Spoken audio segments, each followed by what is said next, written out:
Housing affordability is a challenge here in our city, but advocates say it gets even more challenging if you've got a disability. Well, that's the fate one man has been living with the past few years, as he calls an Etobicoke Park home, Marie Curtis Park to be exact. And if you could see, this is where he's living. This is a tarp. Behind this tarp is his bed, his most prized possessions, including his wheelchair. But his days are numbered. He's getting evicted tomorrow.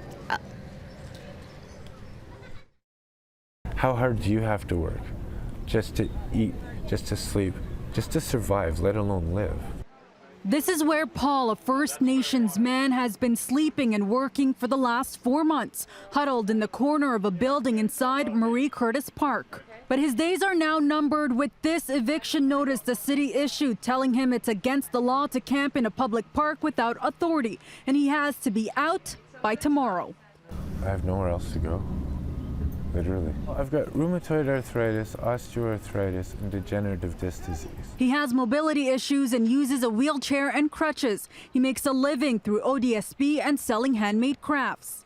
The 34-year-old says he's been ticketed numerous times for camping, twice last month, one for $135, the other for $60. Though Paul says he understands the eviction, finding housing has been challenging, even with a social worker helping him. I've tried housing on my own. And a lot of landlords tell me that because I'm a single person in a wheelchair, I'm a liability. This disability advocate and member of the Toronto Accessibility Advisory Committee says Paul's situation isn't unique and is a systemic issue. Right now in the city, people are waiting 10 years to get access to housing, and they don't even have a disability to be in that situation. I think evicting someone from a park that doesn't have a place to go is that's just wrong. And Paul just can't move in anywhere. He would require additional space to accommodate his mobility challenges. And finding a unit like that in the city isn't easy. Earlier this year, CityNews learned there are over 87,000 social housing spots available in the city. Of those, only 1,546 are wheelchair accessible. That's less than 2%. It kind of pushes a very real problem under the rug, and it means that people like Paul and in people's situation, they're not seen.